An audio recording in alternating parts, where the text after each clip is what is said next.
बाबरी मस्जिद और राम मंदिर का विवाद कब शुरू हुआ? क्या भगवान राम का जन्म बाबरी मस्जिद की मुख्य गुंबद वाली जमीन पर ही हुआ? क्या साल 1949 में स्वयं भगवान राम बाबरी मस्जिद के अंदर प्रकट हुए या उनकी मूर्तियों को एक बड़ी साजिश के तहत रखा गया? कैसे बाबरी मस्जिद का बहाना बनाकर आम हिंदुओं को गुमराह किया गया?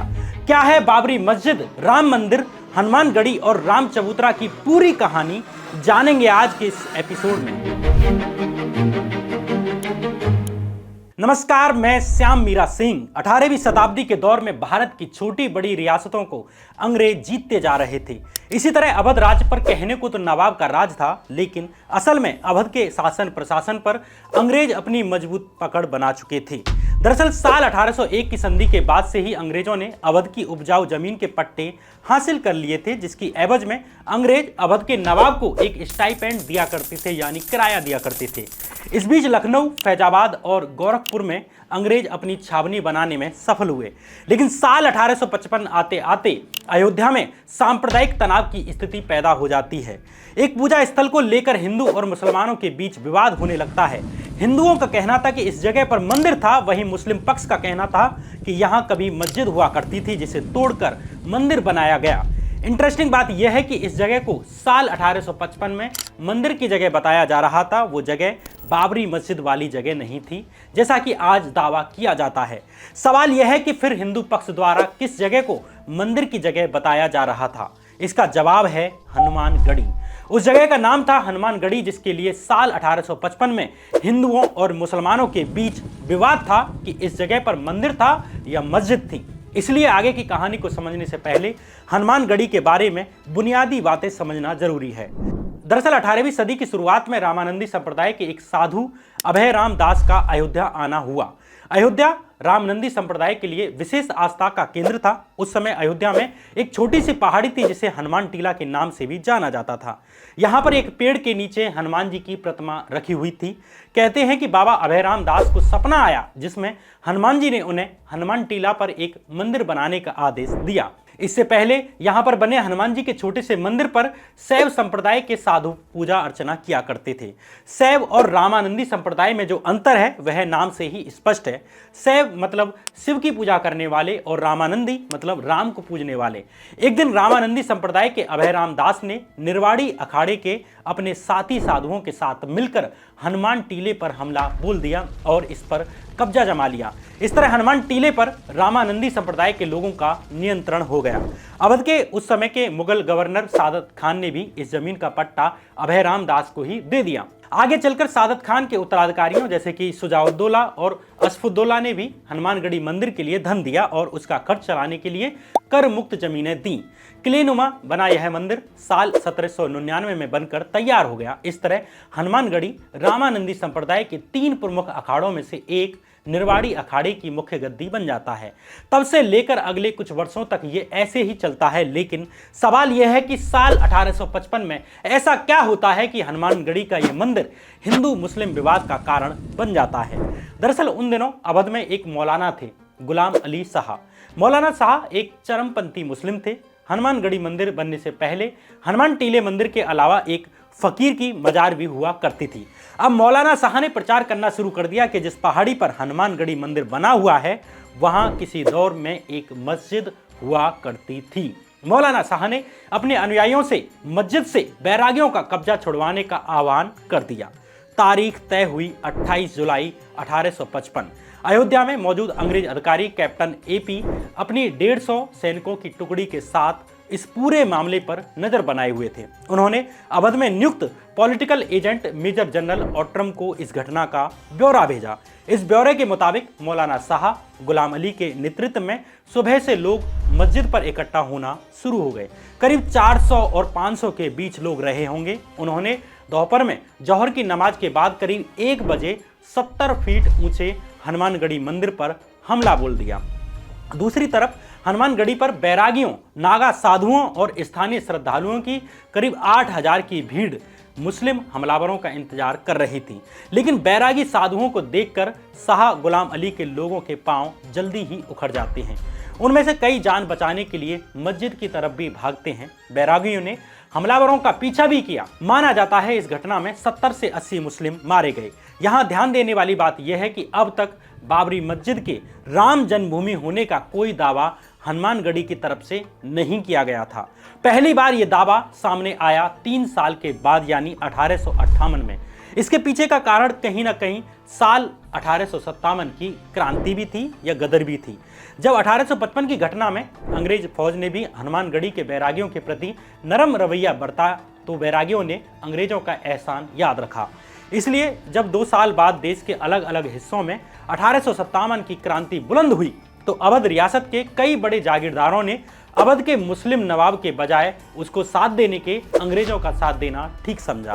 हनुमानगढ़ी के महंत ने भी अंग्रेजों को सहायता देने का प्रस्ताव रखा।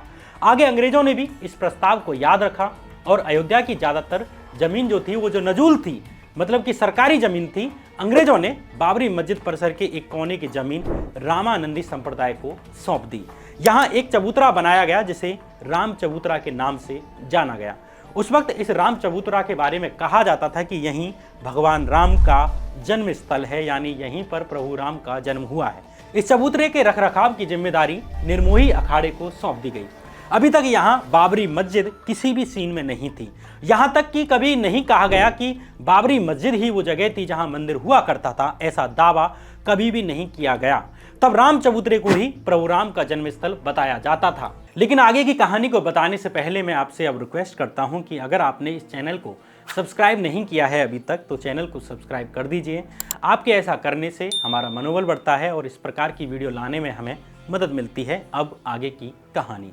नवंबर 1858 में मौलवी मोहम्मद असगर खलील ने फैजाबाद के मजिस्ट्रेट के सामने शिकायत दर्ज कराई कि बैरागी बाबरी मस्जिद में अवैध रूप से एक चबूतरा बना रहे हैं। आगे साल 1860, 1877, 1883 और 1884 में भी मुस्लिम पक्ष की तरफ से इस किस्म की शिकायतें दर्ज हुईं। इस पूरे मामले में पहले हिंदू पक्षकार थे बाबा रघुवर दास।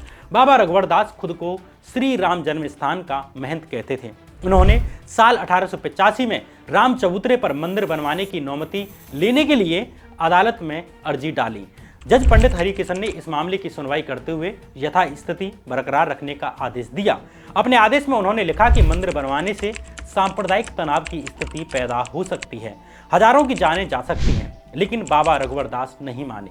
रघुवर दास अब इस मामले को प्रोविंशियल कोर्ट में भी ले जाते हैं, लेकिन वहां भी फैसला हिंदू पक्ष में नहीं आता। आगे ये मामला अगली आधी सदी तक इसी तरह ठंडे बस्ते में रहता है। लेकिन साल 1934 आते आते शाहजहांपुर में हुई एक गौ हत्या के खिलाफ अयोध्या में दंगे भड़क जाते हैं। इस समय कुछ बैरागी साधुओं ने बाबरी मस्जिद के एक हिस्से को तोड़ दिया। इस हिस्से को अंग्रेजी सरकार को अपने खर्च से दोबारा बनवाना पड़ा। लेकिन राम जन्मभूमि मामले में नया मोड़ आता है साल 1949 में, जब 22 और 23 दिसंबर की दरमियानी रात बाबा अब्राहम दास और निर्वाड़ी अखाड़े के कुछ साधुओं ने मिलकर रामलला की मूर्ति को बाबरी मस्जिद के मुख्य गुम्बद के भीतर रख दिया और दावा किया कि स्वयं भगवान राम अपने जन्म स्थान पर प्रकट हुए हैं। अब राम चबूतरा और हनुमानगढ़ी वाला दावा पीछे चला जाता है और अब कहा जाने लगा कि राम का जन्म तो बाबरी मस्जिद के मुख्य गुम्बद के नीचे ही हुआ था, यानी असली मंदिर यहीं था। लेकिन सच्चाई कुछ और है। बाबरी मस्जिद की गुम्बद में भगवान राम प्रकट नहीं हुए थे, बल्कि इस घटना के पीछे एक सुनियोजित योजना थी और इस योजना को गढ़ने वाले 3 मुख्य किरदार थे। फैजाबाद के डीएम के नैयर, गोरखपुर पीठ के मंदिर के महंत दिग्विजय नाथ और दिगंबरी अखाड़े के महंत रामचंद्र परमहंस। तीनों के मिलने और इस योजना के बनने की कहानी बड़ी ही दिलचस्प है। साल 1949 में घटने वाली इस कहानी की शुरुआत होती है साल 1946 से। केरल के रहने वाले के नैयर भारतीय सिविल सेवा के अधिकारी थे।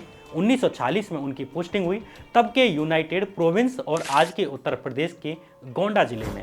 इसी गोंडा जिले में एक रियासत थी बलरामपुर और यहाँ के राजा थे पतेश्वरी प्रसाद सिंह। महाराजा पतेश्वरी प्रसाद सिंह अजमेर के मेयो कॉलेज से पढ़े हुए थे। इसी दौरान उनकी दोस्ती के नैयर से होती है। दोनों के बीच दोस्ती की वजह बनती है टेनिस। दोनों टेनिस के शौकीन थे, खिलाड़ी थे। महाराजा पतेश्वरी प्रसाद सिंह की गोरख पीठ में भी श्रद्धा थी। इत्तेफाक से गोरख पीठ के महंत दिग्विजय नाथ भी टेनिस के शौकीन निकलते हैं। लंबे चौड़े कद के दिग्विजय नाथ कॉलेज के दौर से ही अच्छे स्पोर्ट्समैन रहे थे। टेनिस के मैदान में अपने से आधी उम्र के पतेश्वरी प्रसाद सिंह को वो मैदान में टिकने भी नहीं देते थे। इसी तरह टेनिस कोर्ट में उनकी मुलाकात होती है के नैयर से। धीरे धीरे खेल के अलावा राजनीति पर बातें होने लगती हैं। महंत दिग्विजय नाथ और सिविल सेवा के अधिकारी के नैयर दोनों को ही कांग्रेस का सेक्युलर देश का आइडिया पसंद नहीं था। इधर दो बड़ी घटनाएं होती हैं देश में हिंदुत्व की राजनीति का जो प्राक्कलन लिख रही थी। पहली घटना 30 जनवरी 1948 की है, जब नाथूराम गॉडसे ने महात्मा गांधी की हत्या कर दी, और दूसरी घटना का केंद्र था अयोध्या। नाथूराम गॉडसे की कहानी से आप परिचित हैं, इसलिए अयोध्या की कहानी को बारीकी से समझते हैं। साल 1946 के प्रोविंशियल चुनावों में कांग्रेस सोशलिस्ट पार्टी के 13 नुमाइंदे प्रोविंशियल असेंबली में पहुंचते हैं। तब कांग्रेस सोशलिस्ट पार्टी के नेता कांग्रेस के साथ ही काम किया करते थे, लेकिन राजनीतिक मतभेद बढ़ जाने के कारण 14 साल तक कांग्रेस के भीतर रहकर काम करने वाली कांग्रेस सोशलिस्ट पार्टी ने मार्च 1948 में कांग्रेस से अलग होने का फैसला किया। नई पार्टी बनाई गई जिसका नाम रखा गया सोशलिस्ट पार्टी। कांग्रेस से अलग होने के बाद इन नेताओं ने प्रोविंशियल असेंबली की सदस्यता से इस्तीफा दे दिया। इन नेताओं में आचार्य नरेंद्र देव भी शामिल थे। इन 13 सीटों पर जून 1948 में नए सिरे से चुनाव होने थे।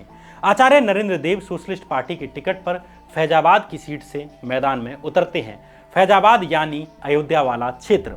इधर साल 1946 के यूनाइटेड प्रोविंस यानी तत्कालीन संयुक्त प्रांत और आज के उत्तर प्रदेश के विधानसभा चुनावों में कांग्रेस जीत चुकी थी और कांग्रेसी नेता गोविंद वल्लभ पंत दूसरी मर्तबा यूनाइटेड प्रोविंस के प्रीमियर चुने गए थे, यानी एक तरह से मुख्यमंत्री चुने गए थे। अब गोविंद वल्लभ पंत ने अपनी कुर्सी के पायों को तेजी से मजबूत करना शुरू कर दिया। इसलिए साल 1948 का फैजाबाद उपचुनाव गोविंद वल्लभ पंत के लिए एक सुनहरा मौका था। पंत ने कांग्रेस के बागी आचार्य नरेंद्र देव के खिलाफ बिसात बिछानी शुरू कर दी। उनकी इस योजना में उन्हें सूबे के लेजिस्लेटिव असेंबली के अध्यक्ष पुरुषोत्तम दास टंडन का पूरा सहयोग मिला और टंडन की छवि एक हिंदुत्ववादी नेता की थी। वो कांग्रेस के भीतर मजबूत हो रहे दक्षिणपंथी धड़े यानी कि आज के आरएसएस, बीजेपी या जैसे कहें कि राइट विंग के उभरते हुए सितारे थे। अब दोनों ने योजना बनाई कि फैजाबाद उपचुनाव में नास्तिक समाजवादी आचार्य नरेंद्र देव के खिलाफ एक हिंदू सन्यासी को कांग्रेस की टिकट दिलाई जाए। लेकिन कांग्रेस आलाकमान पहले से ही फैजाबाद उपचुनाव के लिए सिद्धेश्वरी प्रसाद की टिकट पर मोहर लगा चुकी थी। इसलिए गोविंद वल्लभ पंत और पुरुषोत्तम दास टंडन के लिए जरूरी था कि सिद्धेश्वरी प्रसाद का टिकट कटवाया जाए और अंततः गोविंद वल्लभ पंत कांग्रेस की लीडरशिप को नरेंद्र देव के खिलाफ हिंदू छवि वाले बाबा राघव दास को उतारने के लिए मनाने में कामयाब हो जाते हैं। बाबा राघव दास अयोध्या के पास के ही जिले देवरिया के रहने वाले थे और साल 1921 में महात्मा गांधी से मिलने के बाद गांधीवादी हो गए थे। चरखा चलाते थे, कई दफा जेल भी गए। उनके नाम पर आला कमान को मनाना बहुत मुश्किल काम नहीं था।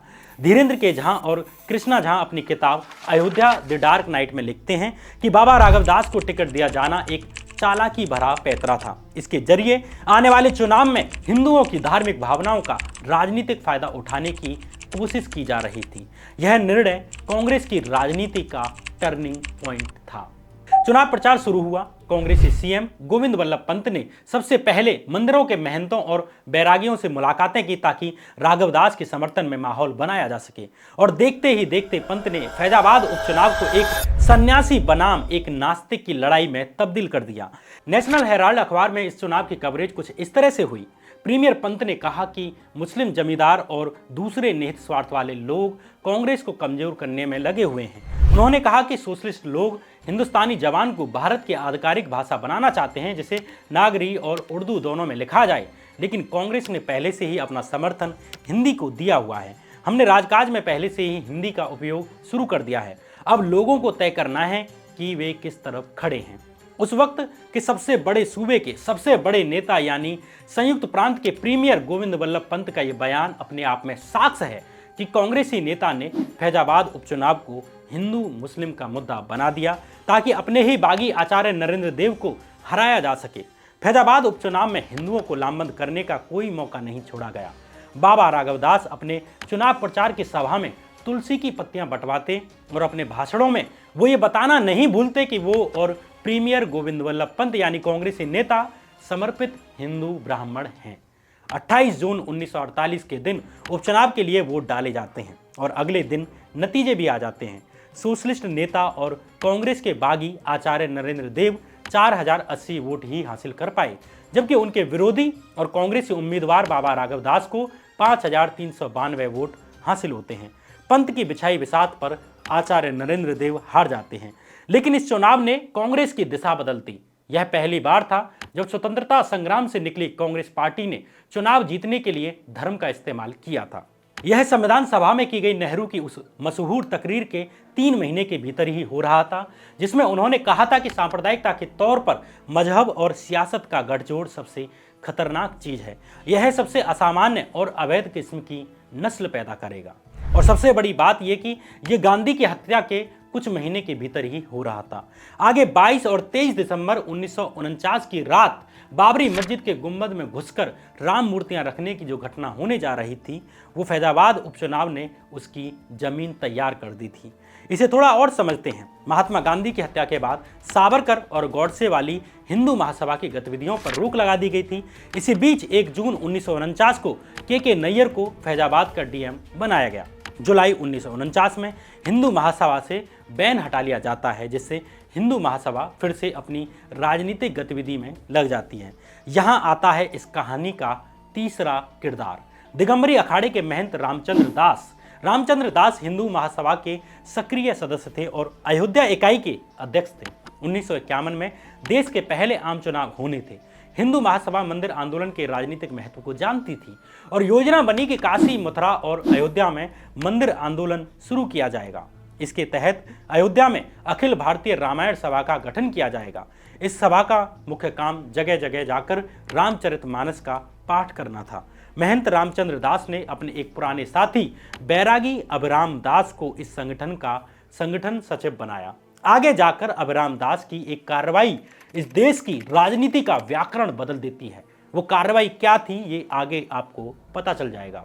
अभिराम दास के बचपन का नाम अभिनंदन मिश्र था। वो दरभंगा के रहने वाले थे और गरीब परिवार से आने वाले अभिनंदन 1934 के आसपास घर बार छोड़कर अयोध्या आ गए। यहाँ पर उनकी मुलाकात हनुमानगढ़ी के एक बैरागी सरयू दास से होती है। अभिनंदन ने सरयू दास को अपना गुरु मान लिया और हनुमानगढ़ी के बैरागी हो जाते हैं और नाम पड़ा अभिराम दास। अभिराम दास की आध्यात्मिक दुनिया में बहुत गहरी रुचि नहीं थी। हनुमानगढ़ी का अखाड़ा वो जगह थी जहां अभिराम दास का मन रमता था। लंबी चौड़ी काया के धनी अभिराम दास अखाड़े के उम्दा पहलवानों में से एक थे। संन्यास लेने के बाद करीब 1 दशक तक वो अपने परिवार से पूरी तरह कटे रहे, लेकिन 1944 में उनके छोटे भाई श्री कृष्ण मिश्र ने उनको खोज निकाला। संन्यास के 12 साल पूरे होने के बाद हर सन्यासी को एक बार अपने घर भिक्षा लेने के लिए लौटना पड़ता है। अभिराम दास जब दरभंगा जिले में अपने गांव पहुंचे तो वो सन्यास के कठोर नियमों का पालन नहीं कर सके और उनका अपने परिवार से राब्ता फिर से जुड़ जाता है। उनके कहने पर 3 भाई और 4 ममेरे भाई अयोध्या पढ़ने के लिए आ जाते हैं। अयोध्या के उत्तरी किनारे पर बने रामघाट मंदिर के बंदोबस्त की जिम्मेदारी अभिराम दास के पास ही थी। उन्होंने अपने भाइयों के रहने का प्रबंध इस अधूरे बने मंदिर के एक कमरे में कर दिया। उनके भाई हनुमानगढ़ी के संस्कृत विद्यालय से शिक्षा ले रहे थे।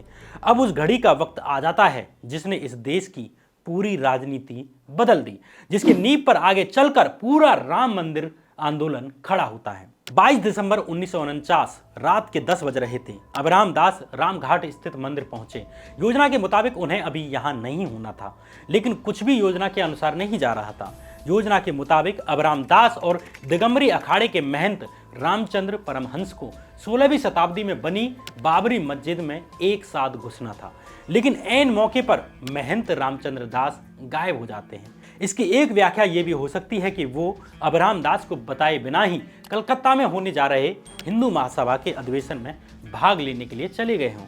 जो भी हो, रामचंद्र दास मौके पर नहीं थे और अभिराम दास को ये बात परेशान कर रही थी। अभिराम दास ने रात 11 बजे अपने भाइयों को खड़ा होने के लिए कहा। इसके बाद अभिराम दास ने अपने छोटे भाई उपेंद्र मिश्रा को अपने ममेरे भाई युगल किशोर झा का हाथ थामने के लिए कहा। युगल किशोर उनके भाइयों में सबसे बड़े थे।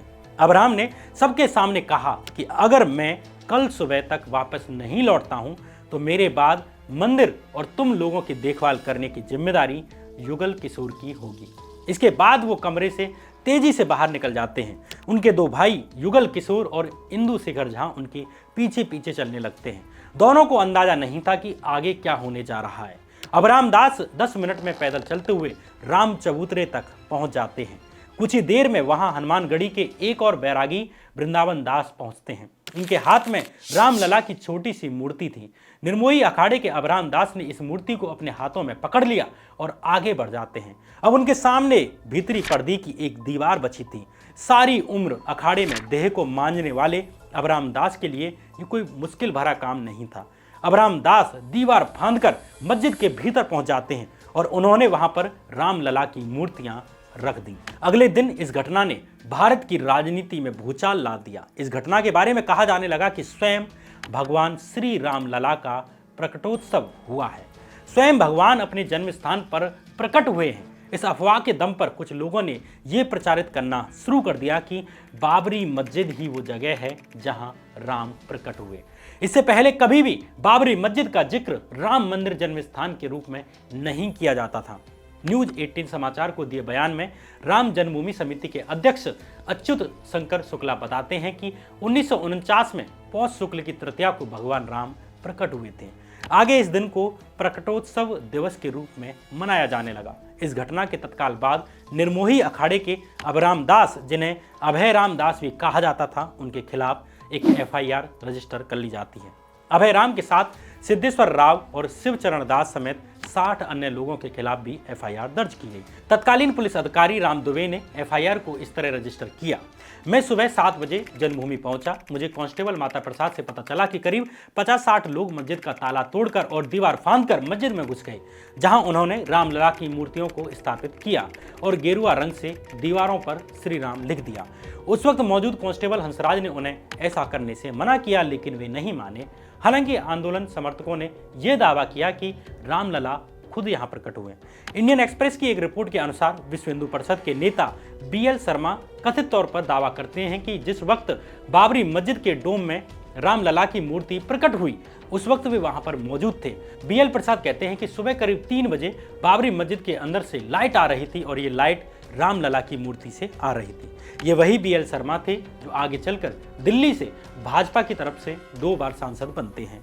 बाबरी मस्जिद की मुख्य गुंबद के नीचे रामलला की मूर्ति रखने की घटना आगे जाकर संपूर्ण बाबरी मस्जिद को तोड़े जाने की साजिश का कारण बनती है।